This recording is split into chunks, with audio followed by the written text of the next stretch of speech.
Hello there, it's Saturday, the 8th of April, day before Easter, probably the most important date for the Christians. We know, somebody asked me, how do we know that Easter was when Easter was? Well, there are several different ways that we know relatively for sure when Jesus was crucified, because we know when we can go back to the calendar of the day, and we know that it was in the month of Nisan on the 15th, which was always Passover. Nisan actually overlays into our calendar as April 3rd. Nisan was always found. Nisan 15 always had the new moon at the time. So, and I always followed the equinox. So we know relatively for sure it was April 3rd. 33 AD. There are conflicting reports that could be April 3rd, 30 or 31 also, but we know relatively sure that, or the scholars have said relatively for sure that it is April 3rd, AD 33. That being said, the people that say, well, it was a pagan holiday. Well, yes, the pagans used the spring equinox as a holiday that they did hide eggs in a celebration of springtime, which did kind of blend over to our Easter celebration,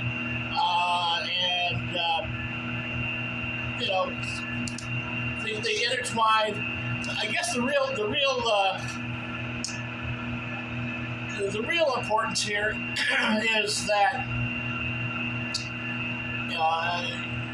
it doesn't matter whether you think it's a pagan holiday or if it's a Christian holiday. You celebrate it the way you want to. The Christians will celebrate the way we want to. So.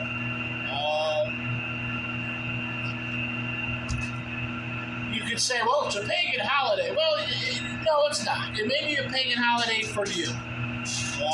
But April 3rd, AD 33 was a pretty important date of crucifixion.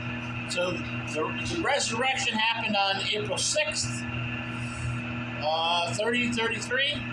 We know that because 3 days that Jesus laid in the tomb. On the third day, they went there and the stone was rolled away. How do we know that the stone wasn't rolled away on the second? Because they were there.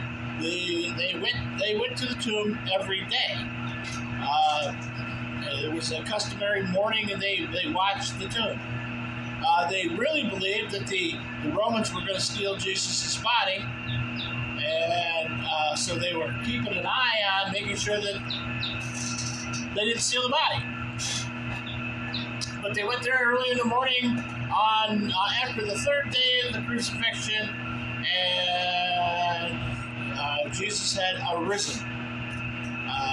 He came back, walked with them, talked to him, showed him the hole in his side, took Thomas's hand, stuck it in where he was pierced. More forth. You can look it up yourselves. Check it out. Anyways, as you can tell, I'm down here to the power dam. This job is a 365-day-a-year job. Except when I go on vacation, then nobody runs it. So, well, actually, that's not true because I take my laptop with me and I run it remotely. So, it's just that nobody's here to clean the racks, so we don't take vacation. time, this time of year, simply because the high water, things are running hard. You're cleaning the racks continuously. Just got done cleaning the racks already this morning. Came down, they were running pretty slow. Pulled a great big sheet of plastic, the kind that you would use to, if you were, hanging, if you were mudding your room or mudding your house, or you wrapped something in it, but it was a great big sheet, big piece. They come down the river, cover two-thirds of the rack, which means there's no water going through it at all. Very little on the sides, so got that off there. They picked right back up. So it's a relatively quick way to clean the racks because there wasn't nothing on it but that piece of plastic.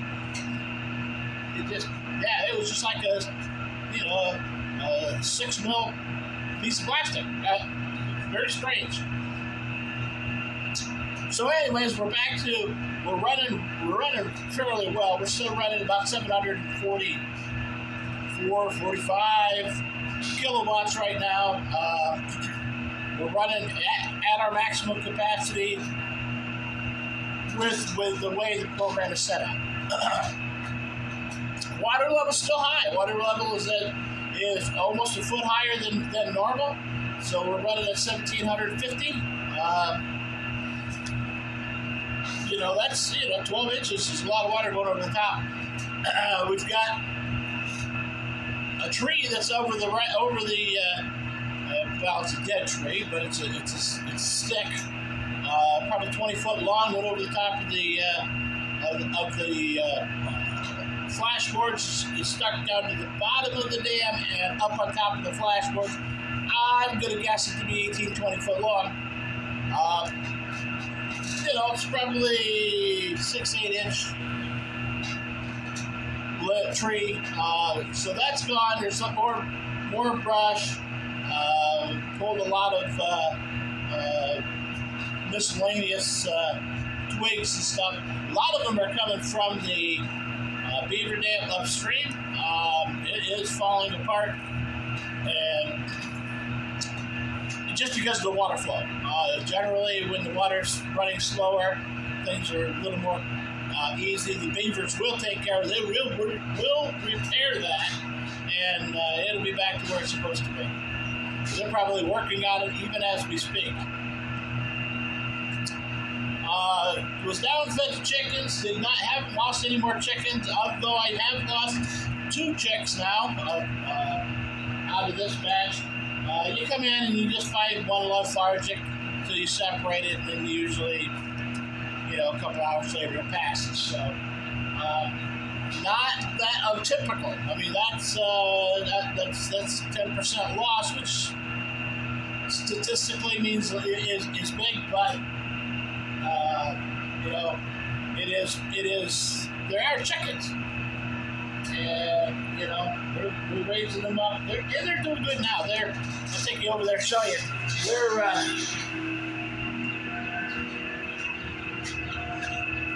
They're eating, they're drinking, they're having a good time. The heat light, it's 90 degrees underneath the heat light. That's right where we want it to be. Come Tuesday or Wednesday, we'll raise that up a little bit, drop that temperature about 5 degrees. Do that just because we don't want to get too cold. Take you outside, show you the river and how fast it's raging. Again, lost a lot of our snow melt in the last few days. You can tell right here, it's just gone. Fortunately, the way the winter came on, the frost hasn't been driven down too far, so our frost is down less than a foot. So that means it's going to be coming out quickly. Especially since when I looked at the weather forecast for Friday, we're going to be near 80.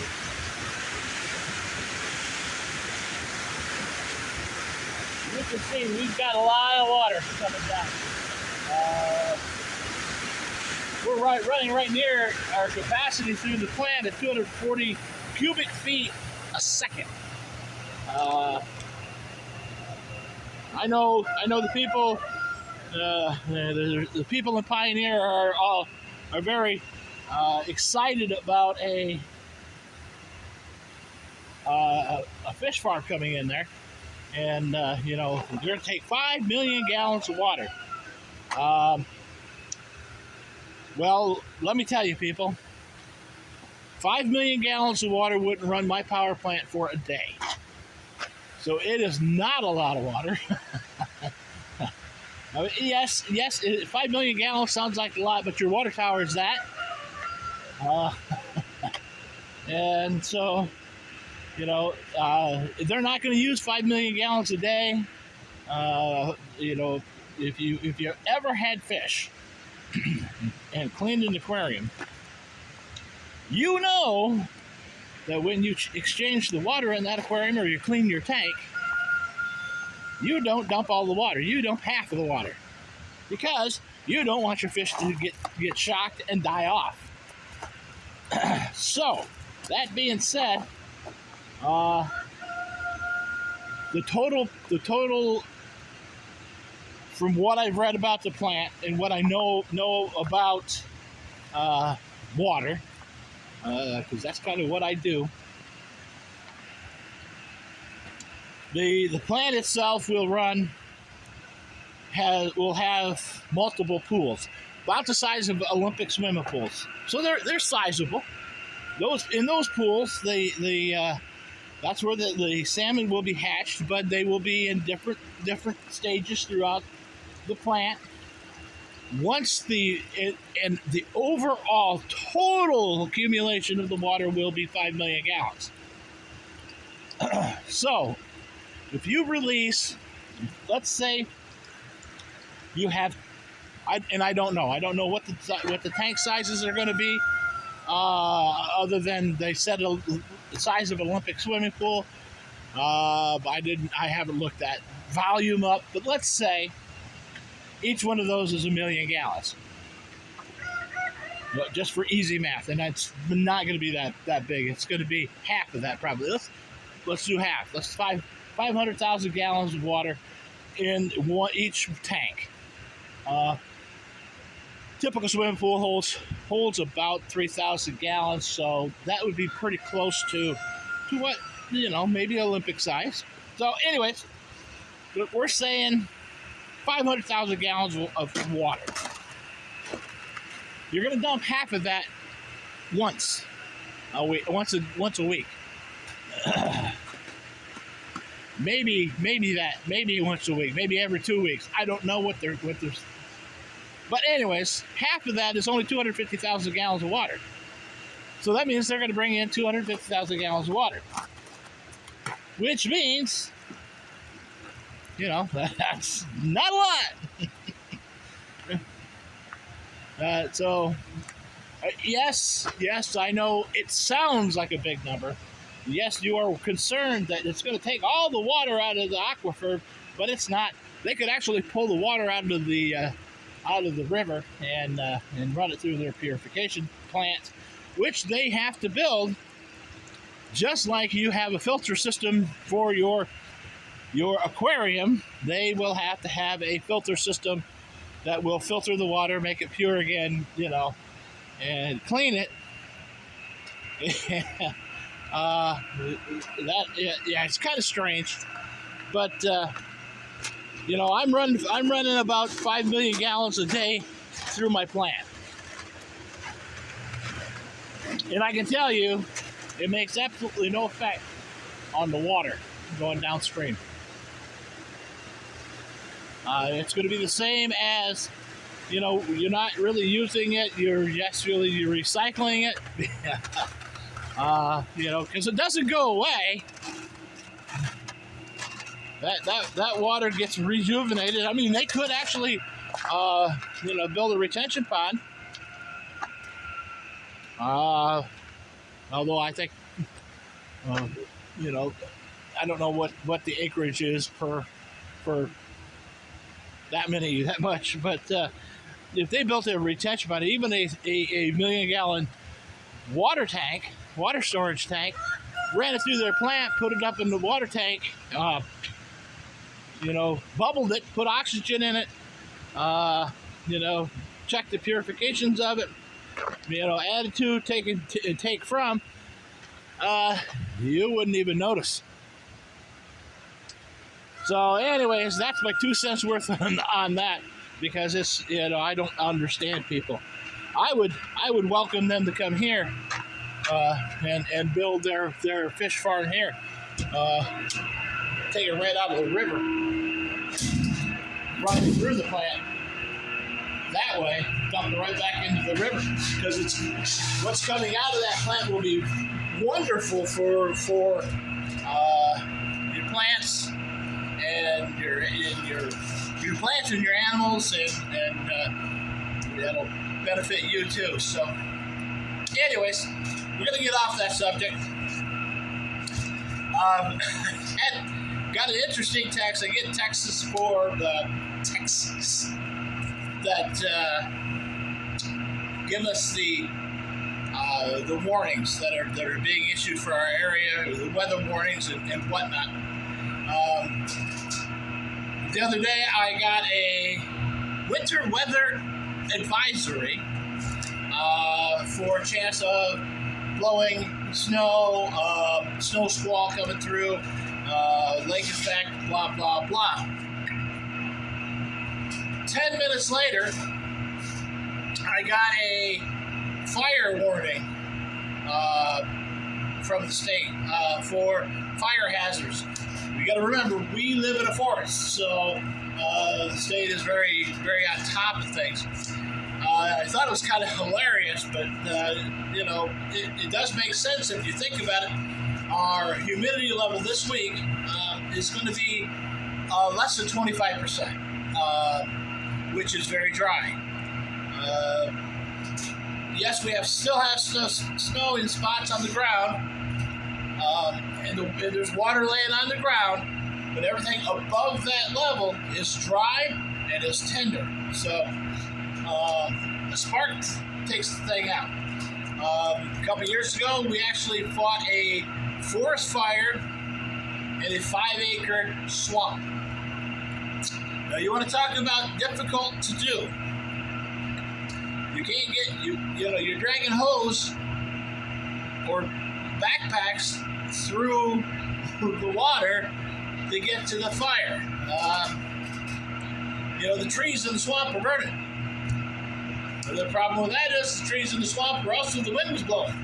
So the wind was blowing, and the embers were going to the other trees, setting other trees on fire, and it just went right across the top of the swamp, and everybody was standing guard. The swamp was just burning. But there was water underneath. The vegetation wasn't, it was still snow. It wasn't to the point where it started to grow again.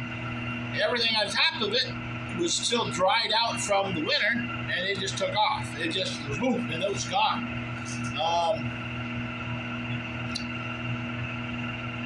We had, if I recall correctly, we had 5 fire companies there. Probably in excess of 50 men. We had the forest rangers and their crews. There was probably 10, 20 of them. It was quite the task to get to and to get out. I think we walked. The people that had pedometers on that day, we had in excess of 10 miles around that swamp walking it. So it was a good workout, that's for sure. The fire itself was started because somebody was burning brush. They had a brush pile, and they just thought, hey, it's a good day to burn. Everything's wet, ground's wet, it ain't gonna take off. That cost him a first-degree misdemeanor, and I believe it was a $10,000 fine. So, they charged him by the fire departments that were there. That's how his fine developed. So, and they weren't at first. They were going to go, well, maybe we won't even charge him. And then one of the forest rangers said, well, look at the resources that we've expelled just because he decided to burn. Even though we have a burn ban, that started in March and it goes through May 10th, I believe it is. And so, you are not allowed to burn anything except unless it's in a confined space. I do burn my cardboard still in the parking lot down here. We're going to be watching that now because the grass is starting to show. I mean, it was surrounded by snow. The snowbanks, we were burning in the snowbank, and so we didn't have to worry about it. And it was boxes, and it was quick, boom, it's gone. Then we made sure the fire was out, and off we went. So we're going to be slowing that down because of the dryness. We won't be burning this week. What I will do then is I will bring the boxes down here, stack them. They'll be ready to go. We'll probably put them in the shed. They go from there. Anyways, yesterday, to give you an update of what we did yesterday. Yesterday we went and looked at a lady's faucet. She thought her faucet was dripping, or she was worried about it dripping, and it wasn't. And she said, well, there's a little bit of moisture in that pail. And I said, well, that's because when I turned the water on, I opened that faucet to flush debris or anything that would be down to the low point out. And she said, oh. So,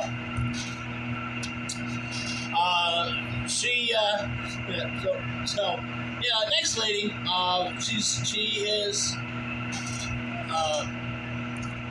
She's a widow, and so she's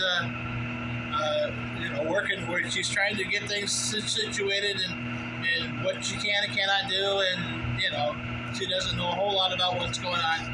Really nice, easy to work with. You just explain it to her. She writes stuff down, so that helps. Anyways, we went from there. We went to the boiler that we were installed. They had pulled the floor out of the room that it was in. It was in the bathroom. They pulled the floor up so we could get underneath there. That isn't why they pulled the floor for us. They pulled the floor so that they could do the piping for the bathroom. The bathroom's getting renovated and changed it around a little bit. So they cut the floor out. It was terrible. It was terrible. Now they got to go to the other bathroom because they pulled that floor up and it went through it. It's terrible. And anyways, so they had that open, so we got underneath there. I mean, with spaces like this. I mean, basically we had a hole cut in the floor when we fished our heat loops from radiator to radiator. It was tough. And it was 10 below. So anyway, so we could insulate those while we were there. The wind was blowing yesterday pretty strong, and when the wind would blow, you could feel the air surging up through the underneath the house. So I made mention to it because the homeowner is going, I'm not saving any money. Well, he had a space heater to start with, and he's looking at and he heated one room in this house. And he said, well, I'm not saving any money now, and I said, well, you're heating a whole house. And he said, well, we heated the whole house with the little one. And I said, no, you didn't. You let some heat get to those other rooms. The other rooms were 45 and 50 degrees. Now they're 70.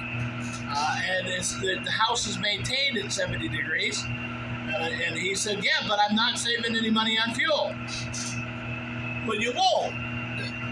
Let's compare apples to apples. So the only thing I can tell you is that heater was 80% efficient. The one we installed is 94% efficient. So we know automatically it is more efficient, 14% more efficient than that one was. I said, I cannot tell you, compare apples to apples because we don't have apples to apples. We're comparing apples to a walnut. It's just not going to happen. So he had used 9 gallons more fuel in 1 month heating his entire house than he spent a year ago on one room. So he keeps throwing that, well, I'm spending more money on fuel. You said I would save money. Well, yes, you will save money. Well, so yesterday when we had that floor open, the wind is blasting through there, and he said, "Oh yeah, I've had the skirting off the front of it all winter long."